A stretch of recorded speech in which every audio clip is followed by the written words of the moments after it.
equals this. So that W Oh, I see.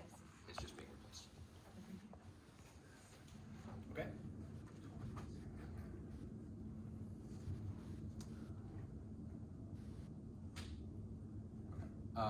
So using given information to reduce to a single variable. Okay, so next step, now we're, since we're down to a single variable, we are going to find absolute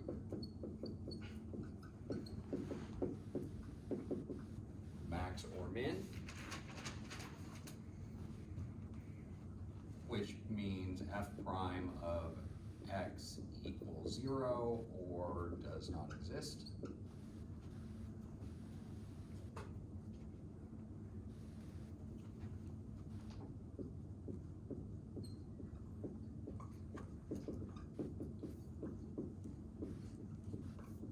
This goes back to what we did in 4.1. We also need, not only do we look at where is the derivative equal to 0, because we know all maximums and minimums have to occur at those places, or our maximums and minimums could be the endpoints. Sometimes we don't have endpoints, it just goes on forever in either direction. In that case, what we do is we take the limit as x goes to infinity, or x goes to negative infinity, whichever is appropriate there. Okay, so here what we need to do is take the derivative. So how do we take the derivative of this?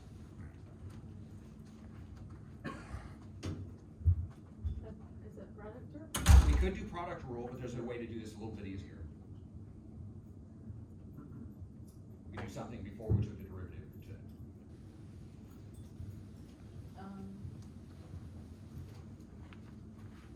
Can we factor h out? other way, not factor. We want to, if we distribute, just distribute here, then we can, so we have a equals 2400 h minus 2h squared.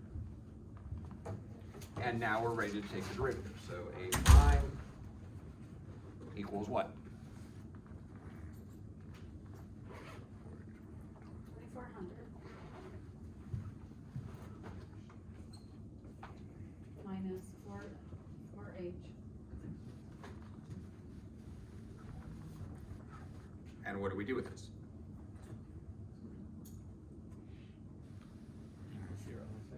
Set it equal to 0. Okay, so we get 2400 equals 4h. H equals 600.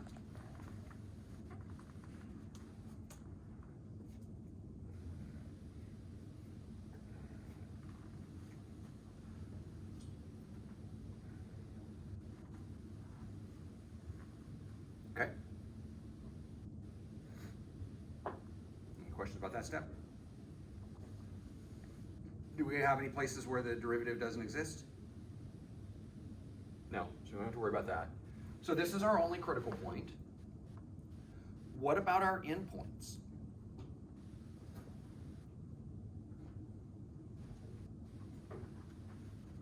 What is the smallest that h can be, and what is the largest h could be?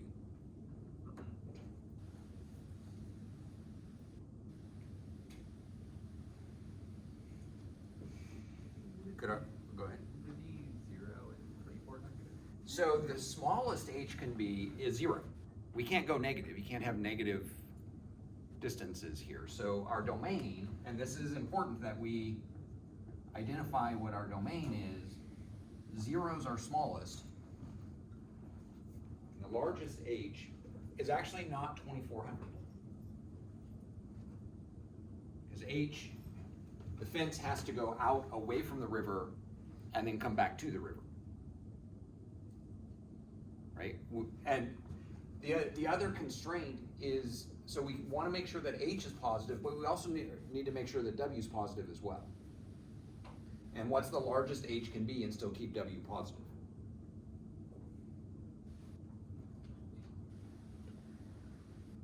So if we make h equal 2400, then we have 2400 minus 2 times 2400. That's going to give us a negative w. We don't. What's the largest this h could possibly be and still keep it positive? 1/2 of 2400, which is 1200.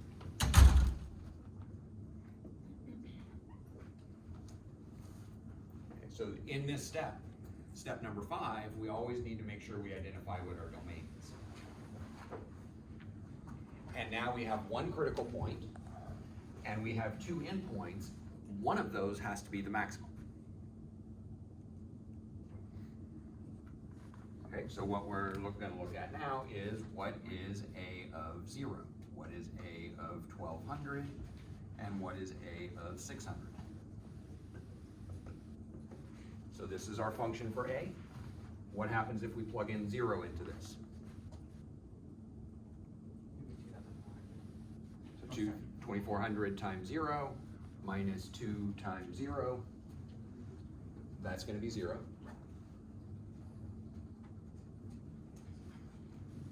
The 1200, did it come from half of the 2400? Yeah, because if h is any bigger than that, then 2400 minus 2 times h is gonna, basically what we're looking at is 2400 minus 2h equals 0, because that's the smallest w can be. Okay. And so 2400 equals 2h. H is 1200. Anything bigger than that, we're gonna go negative in this, for w. Okay. We plug in 1200 into this, and you can just use your calculator to plug these in. You don't need to do them by hand. When we plug 1200 into that, we're also gonna get 0. And we can think of it this way: if h is 0, then we have no height. And if you have no height, you're not gonna have an area.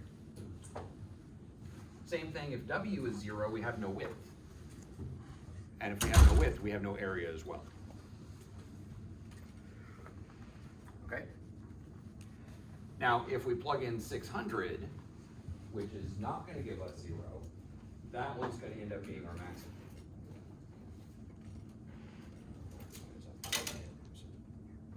And then you're plugging them into the original. Plugging them back into, well, plug them into this. That one. Okay. Or this one, you can plug them into that one as well. Or if you really, if you wanted to, also you could plug h into this to get w, and then plug it into this to get the area that way as well. Okay?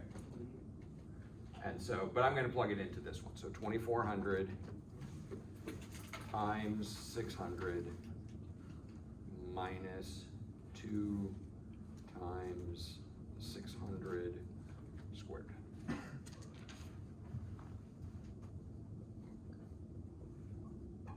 And that comes out to 720,000.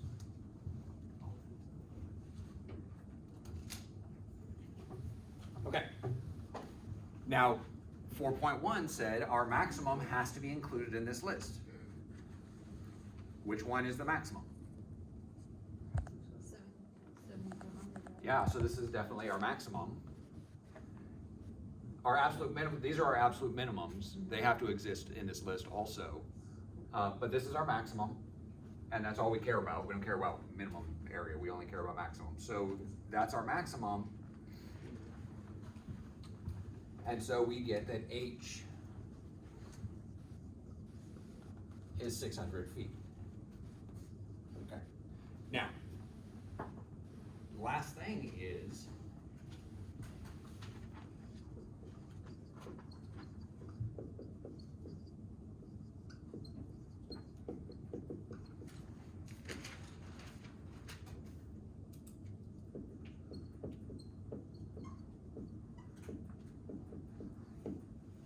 make sure you go back and reread the question that you're actually being asked here. So coming back here, what is the question that it's asking for? What are the dimensions? Is this enough to tell you what the dimensions are? What else do we need? So we have the height, but we want the dimensions of the rectangle. The height is one dimension of it. The other dimension is the width. So we need to go back and make sure that we get both of the dimensions of this rectangle, because that's what we're being asked to find here. Does that make sense, everybody? H. just because we found our maximum, so some problems may ask for what input gives us the maximum, like H and W here. Other problems will ask us, what is the maximum area? In that case, it would be 720,000 would be the maximum area there. So just make sure you're answering the question that's being asked here. On the exam, if I ask you a question and you give me all the information, so in this case, we're just asking for the dimension, so it's only asking for W and H, but if you also told me what A was, I would be fine with that, I have no problem.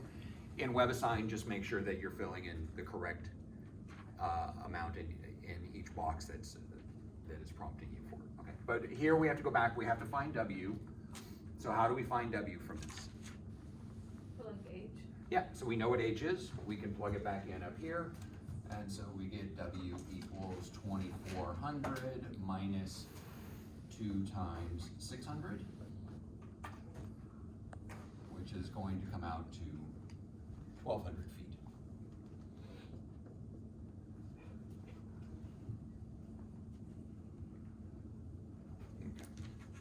So our dimensions are W equals 1200 feet, H equals 600 feet.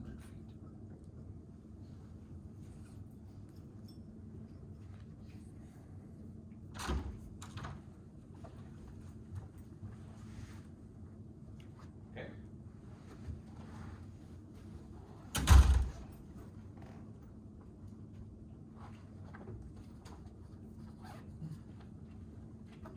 Any questions there?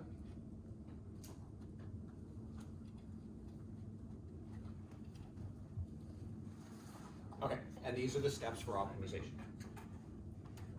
Really important in step number 4 that we have to reduce down to a single variable. We can't do this with multiple variables, because then in step 5, we can take the derivative and set it equal to 0. And we're not doing anything implicit here, everything's explicit when we're doing this. Okay? Any questions about this process? And this will be on the final exam then? This will be on the next exam, the take-home exam. The final exam will have one word problem on it. It could be either the related rates or the optimizations. So this next exam will have one of each, but the final will only have one. Related rates is the 3.9. 3.9. Okay. Okay. Questions?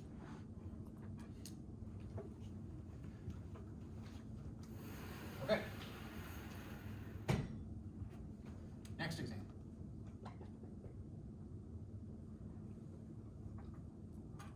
A can is to be made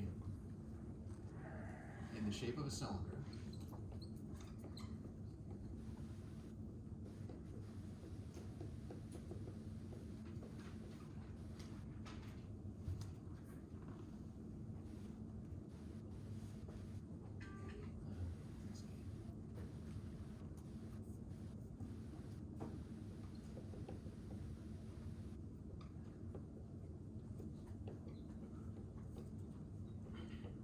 With volume 1,000 cubic centimeters.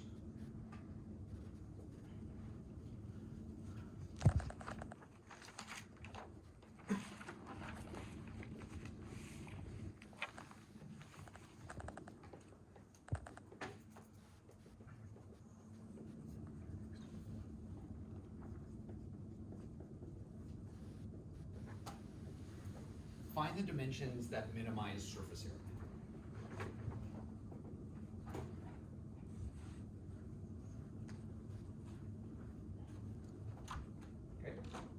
So we need to make a can that's the shape of a cylinder, and we want the smallest surface area we can get, but we need the volume to be 1,000 cubic centimeters. Does everybody understand the question here? So this is different than that one. That one, what was the maximum, Right. maximized, and this is the minimized? This one's minimized, yeah. And so when we talk about optimization, sometimes it'll be maximum, sometimes it'll be minimum, but it'll always be one or the other. Why would this be useful to somebody? Why would this help someone that maybe was producing these cans for sale? How would knowing the dimensions for minimizing surface area, how would that help? Yeah. You would use the least amount of material possible. Yeah, so we would be using the least amount of material possible if we want to minimize our costs. That's going to help us out there. So how would that be a real example? So, I mean, Coca-Cola company, they Yeah. make those cans, they make cans of soda, Yeah. and they, want to use as little material as possible, so their cans are shaped of a cylinder, they want to use minimum, a small amount of material as possible, Like the actual material of the can? the actual material of the can. Okay, So not the the larger the liquid surface. in it. Right, so the liquid is fixed at 1,000 cubic centimeters, is same as 1 liter, so this is fixed at 1 liter. We wanna know how much surface how much, surface area, which is the metal that makes the can. I see. Okay. So, what could change? What do we have control over here? When we make a can in the shape of a cylinder, what could we change up about it? Surface area? Okay, well, definitely the surface area, so we wanna radius. minimize surface area.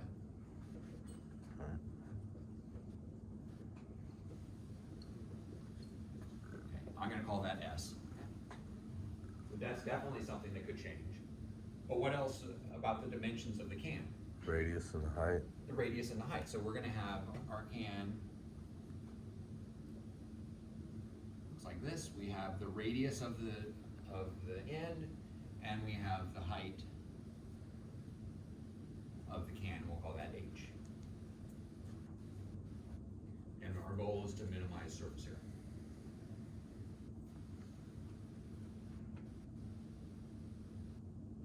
Okay, does everybody understand that so far? So that's step 2, we assigned our variables, and we identified the quantity to be optimized. Now what do we need?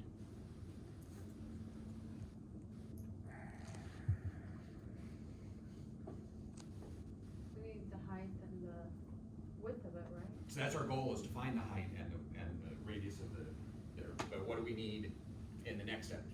So step 3, we need to find an equation that relates what?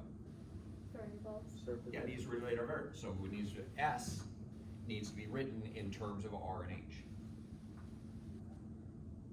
Okay? I'm not gonna go through the process of finding the surface area there, we just have a formula for it. So this is 2 pi R squared plus 2 pi R H is the surface area of a cylinder when you include the top and the bottom. And just real quickly, where does this come from? The top is a circle with radius R, so that would be pi R squared for the area. The bottom is also a circle with radius R, so that's another pi R squared, that's where this term comes from. There's 2 of them because we have a pi R squared on top and a pi R squared on the bottom. This one is the metal around the sides, where if we took it and cut it and laid it out flat, it's gonna make a rectangle.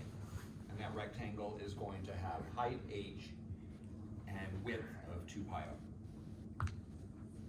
Where 2 pi R is the circumference of that circle around the top. So that's where it comes from. I'm never going to make it, I would never expect you to know this formula for the surface area of the cylinder. So this is something I would just give you that on. Okay, so now what? We need to reduce down to one variable. We need to reduce down to one variable. We currently have 2 variables. We have R and H. We have to get rid of one of them. Okay? What information could we use to do that? The 1,000. Yeah. So now what we need to use is this 1,000 cubic centimeters, and that's going to allow us to reduce the variables. So 1,000 cubic centimeters, what is that a measure of? That's not surface area, what is that? That's the volume. And so we also need a formula for the volume of a cylinder.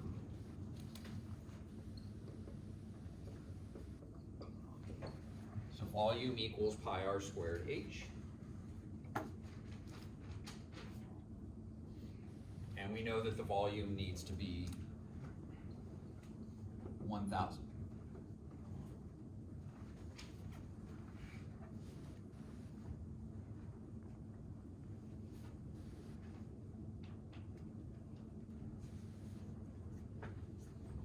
So now how can we use that information there to get rid of one of these variables?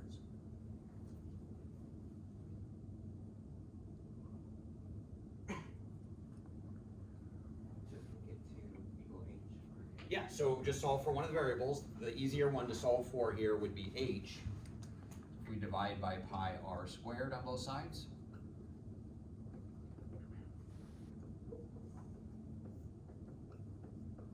We get that h equals 1,000 over pi r squared.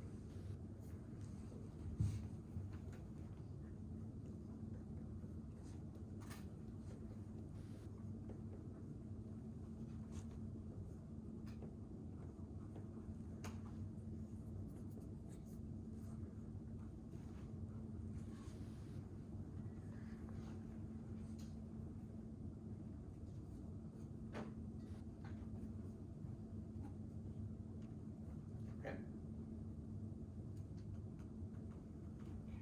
And now we can just do some simplifying on this before we, so we're ready to, we can take the derivative now if we want to, but we're gonna be better off if we do some simplifying on this before we do that. It's gonna make our derivative a lot easier to do. In particular, we can cancel the pi's, and the r's cancel, one of the r's cancel, but we're still left with one on the bottom. And so we end up with s equals 2 pi r squared plus 2,000 over r. Goes 2 times 1,000, right? And then on the bottom, we just have the 1 all left over. Okay. And this is our f, our function that we're going to minimize. I didn't do that over there, but we're going to do that. You don't have to label it as f there, but once you have it down to a single variable, as simple as possible, that's the function we actually need to take the derivative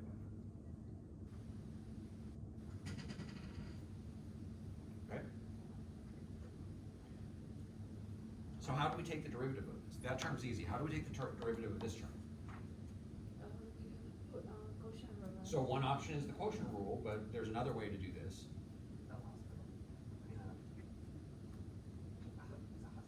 L'Hopital?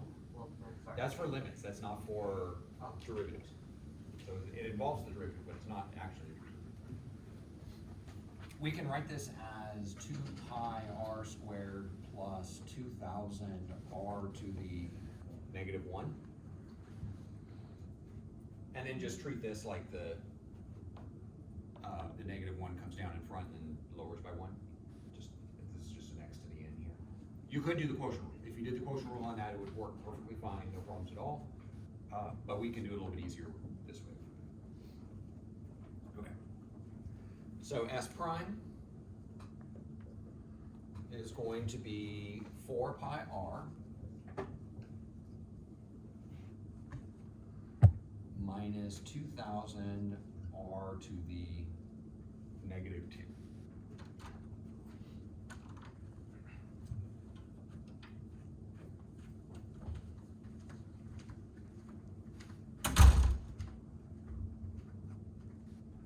Okay. How did you get, 2 times 2r, right? The 4 pi r? Right. Yeah. So the 2 and the 2 make 4. And why is it negative So 2,000 r? the negative 1 comes down. Oh, I see. And then, so you're just doing the derivative at that point, right? Yeah. Okay. Just take the derivative. Okay.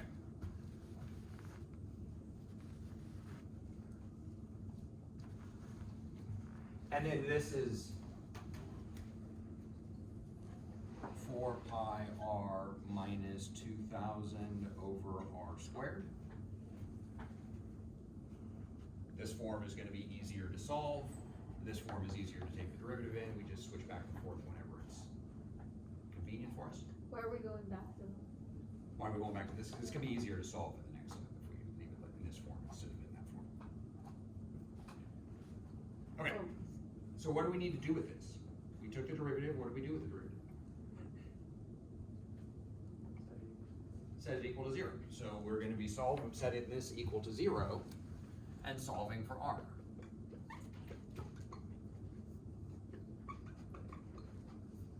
So we couldn't do it this way and just set it equal to 0? We could, but we would end up doing this anyway, so I just.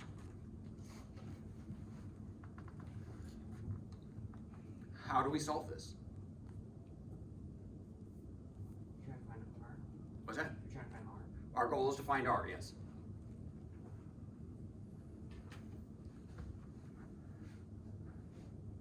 Can we move 4 pi r to the other side? We could move it to the other side.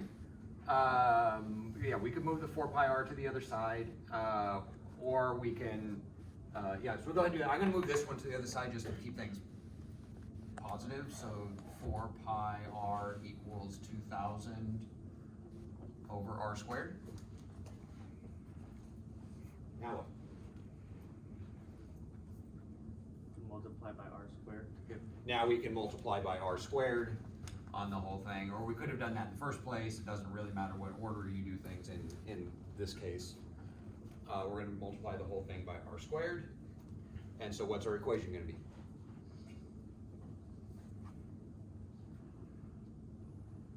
Would it be 4 pi r squared? No, 4 pi r to the third. So we get 4 pi r cubed equals 2,000.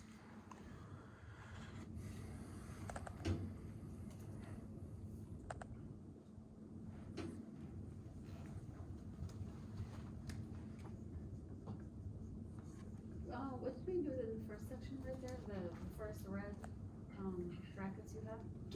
To go from here to here. Yeah, So I just added this over to the other side. oh, I see, thank you.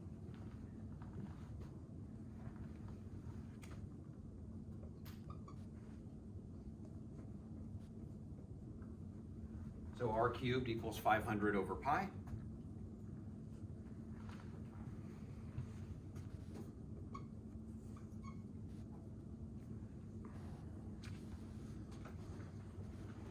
And so r equals the cube root of 500 over pi.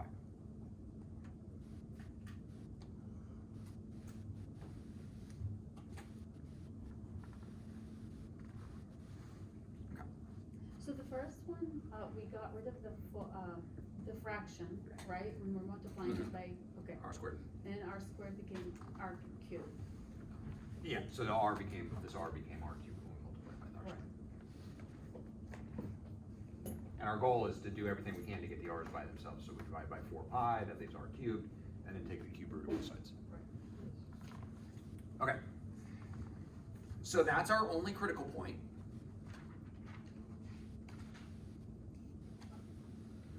What about our endpoints? What's the smallest the radius can be, and what's the largest the radius can be?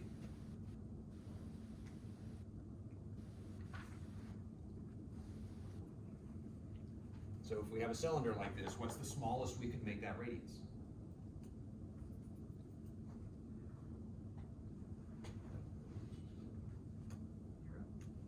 What's the smallest the radius of a cylinder could be? Half, do we do the half again?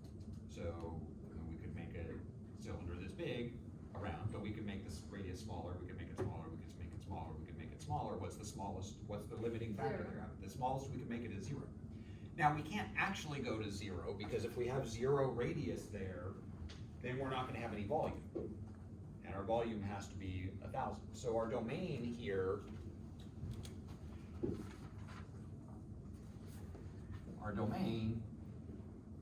is we can make the radius as small as we want, but we can't ever actually get to 0. So it's not going to include 0, but it's going to be bumping up against 0, but not touching. So it would be 0.1 or something, anything? Yeah, 0.1 or 0.001, 0. I mean, we could do 0.00000001 and still have some volume there. But okay. What's the largest the radius could be?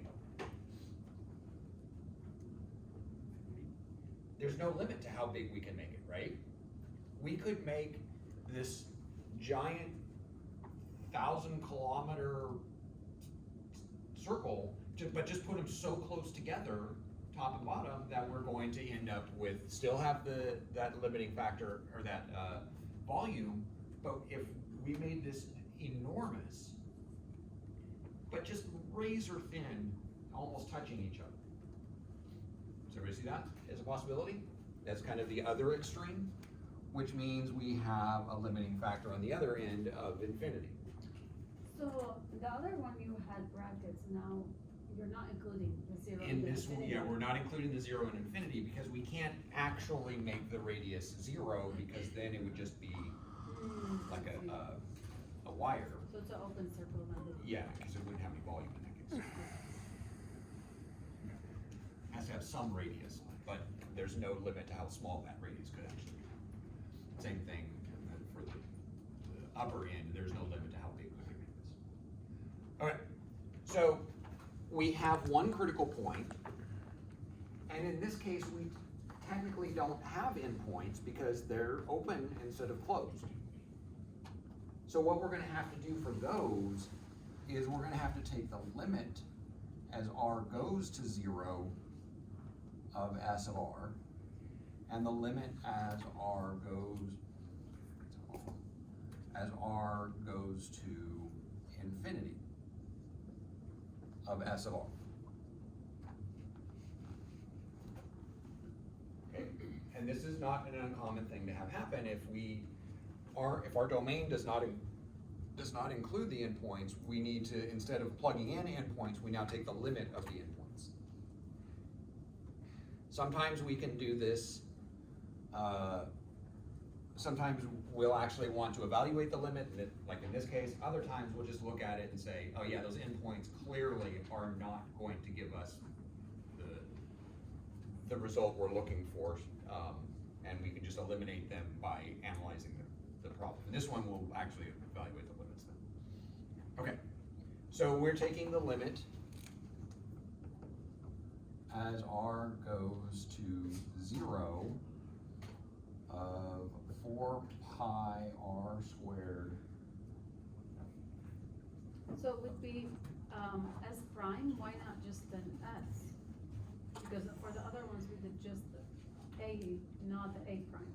When we're plugging. When we're plugging it in, we're plugging it back into the original. Or back into this version of it. S, back into this. So this is our S, so this is what we're going to be plugging our values back into. Okay.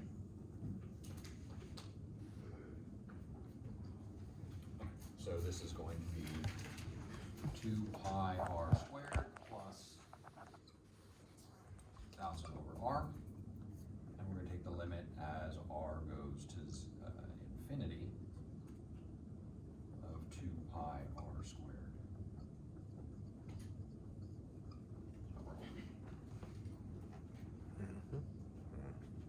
And you can find these limits algebraically, doing techniques on them, or in the calculator if you want to just type in this function and then start plugging in values that are really close to 0 and do it that way.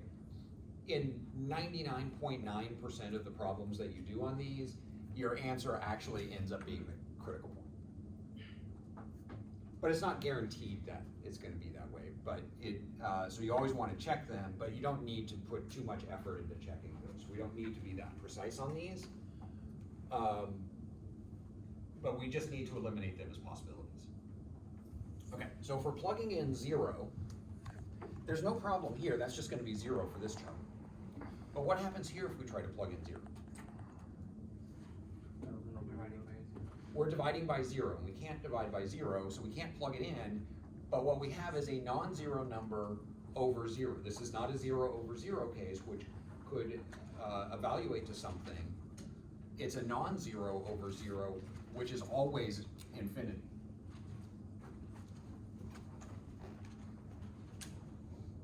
And what ends up happening in this case is if our radius is getting really, really small, we're going to have to make a very giant, skinny tower here. And the the sides of the can are gonna have so much area, surface area on them that that's going to make the overall surface area very large. Okay? When we make this disc, when R is getting really big, we have this giant flying saucer shape thing. Well, this term is gonna go to 0. If we try to plug in infinity here, 2000 over infinity is 0, so that term is fine. But what happens to this term as R gets bigger and bigger and bigger?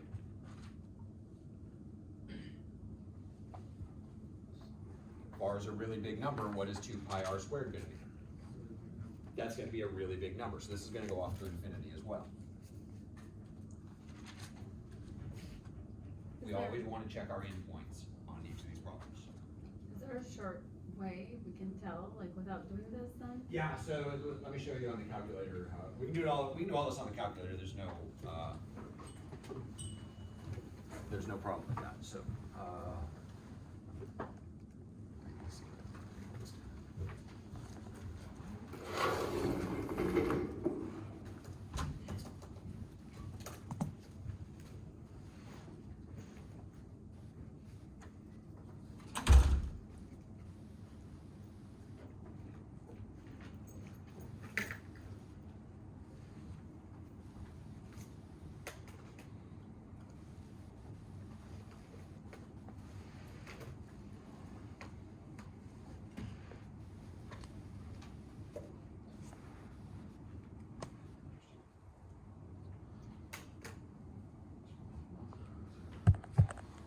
Okay, so we're gonna go to y equals, and we're gonna type in our function. So 2 pi r squared plus 2000 divided by r. Now the calculator doesn't give us the letter r, it gives us x instead, but that's okay. It doesn't matter what variable the calculator uses. So there's our function. And now let's go to the table. I have to change mine every time that I have to ask. Yours should already be set that way. We go to the table, and we have 3 values that we need to plug in here. We need something really close to 0. We need something really close to infinity, basically something really large. And we need our extra critical point which we had was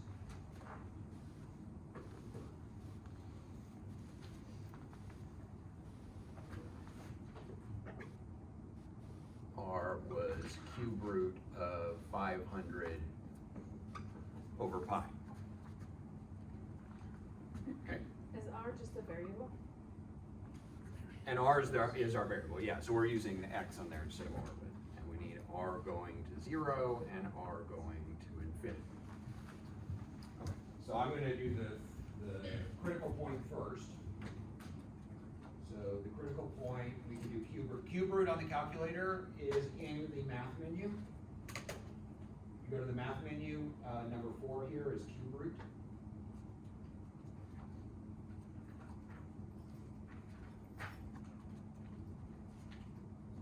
Okay, so we have cube root of 500 divided by pi. That gives us a surface area of 553. We have something really close to 0. I can't actually plug in 0, but I can plug in something really small. And what is that E standing for? Exponent? That's an exponent. So this is 2 times 10 to the 11th power, which is going to be something really big. Right? And then we want to plug in a really large number.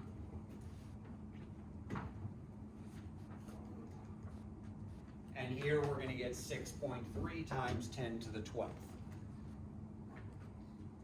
Okay? Our goal is to find the minimum. Which one of those 3 is the smallest?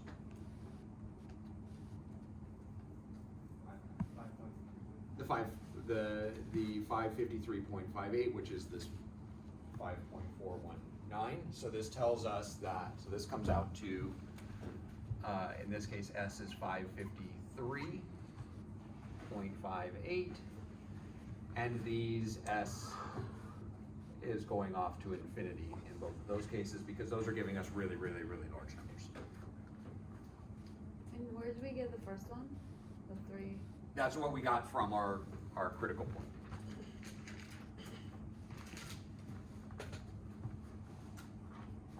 Okay? So are we okay with how to do that on the calculator? Okay. So sometimes we'll have actual values to plug in, like we did with the river, with the fencing on the river.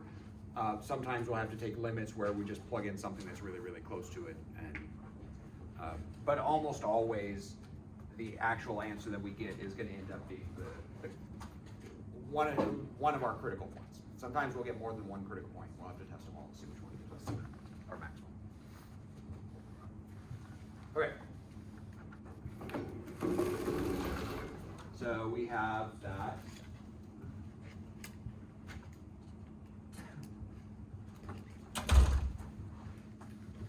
So we have this one gives us our minimum there. And so we've managed to find the value for R and the value for S. So we're done with step 5, and now we need to go back and answer the question. So let's go back to the question, what is it we actually need to find?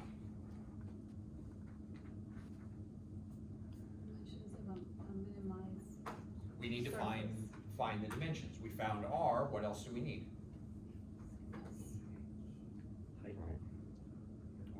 We found R and we found S. So this is R, this is S. What's the one piece that we're missing? H. So we need to find H, and we can do that from here. So H is going to equal 1,000 over pi times our R.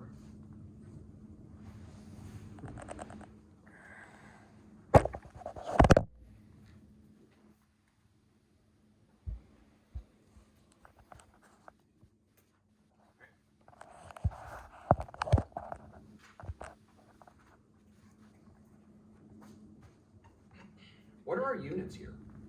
What are R and H measured in?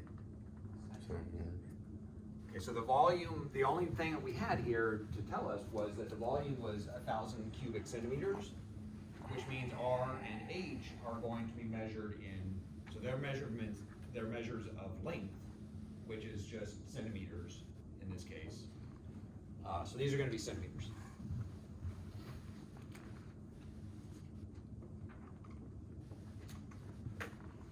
And those are exact answers. Most of the problems, I think, ask us to get decimal approximations.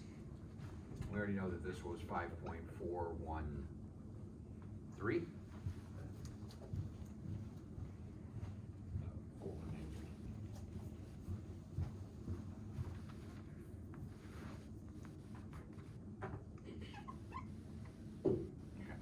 And if we do this one on the calculator, this comes out to 10.836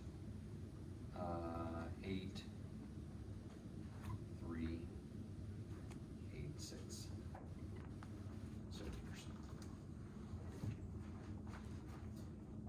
How are you getting that? Just evaluating this, but I know that I've done this problem before, so I know that. So how is this number related to this number? Double. It's twice. So the height is just twice the radius here. In this case, that's what it works out to. So, and the only reason I know that is because I've done this problem before and I remember that fact. So maximizing was half of it, and minimizing it was double. well, so in this case we just but that's just a coincidence for the problem. Oh, It's not a general thing. But oftentimes there is some pretty clear relationship between our variables when we come back to that. Okay. Is everybody okay with this? So what we see here is when we want to do this,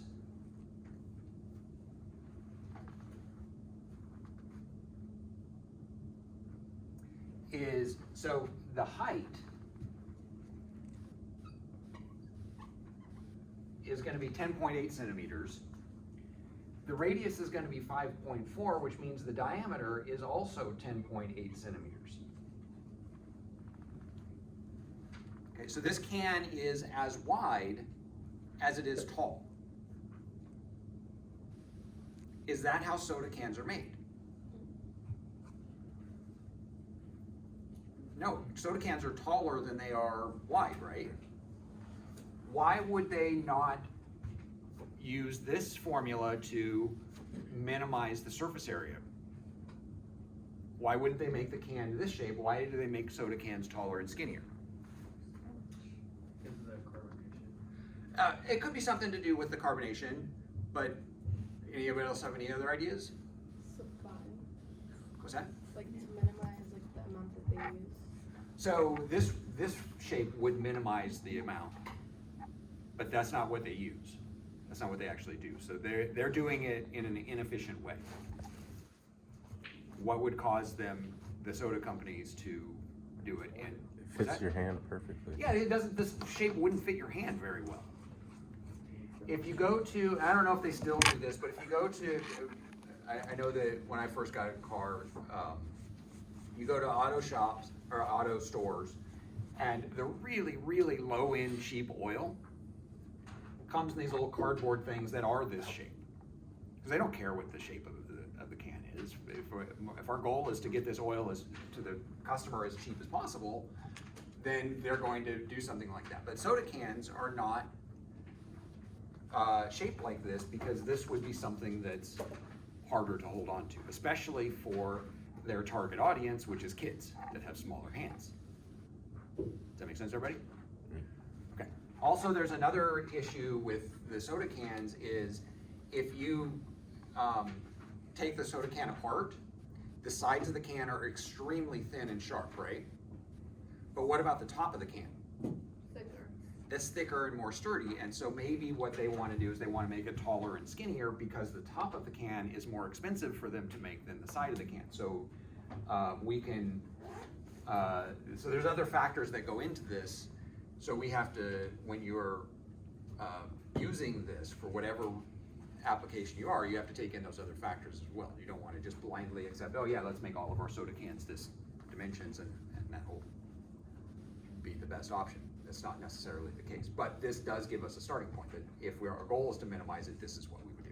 So why would that be the case though? Because if you're going wider, you're still using more material versus going higher. But if you go wider, you can bring it shorter to get the same volume.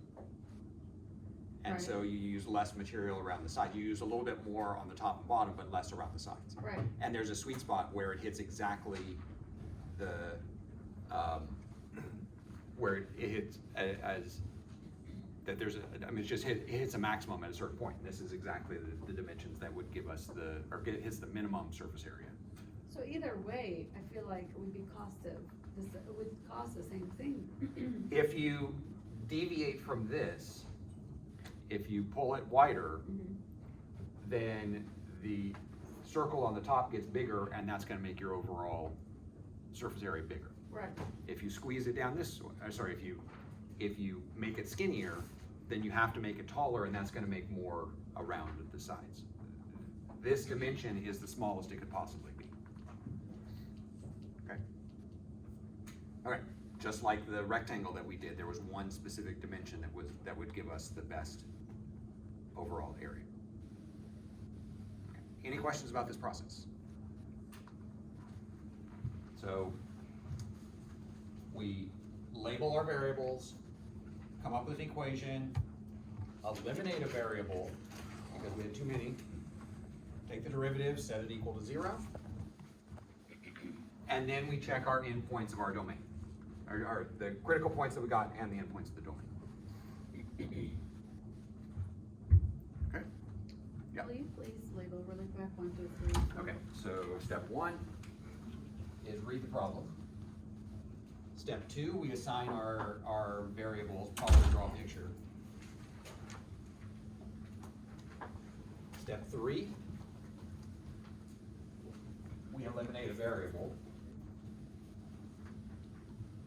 Step 4, we take the derivative. Nope.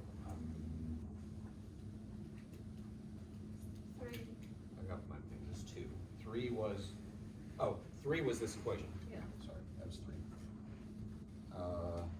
This one's 4.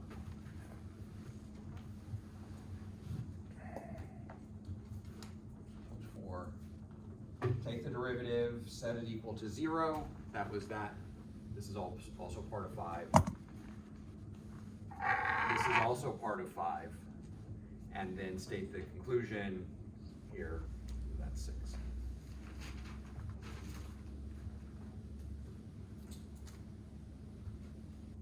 Okay. Any questions here?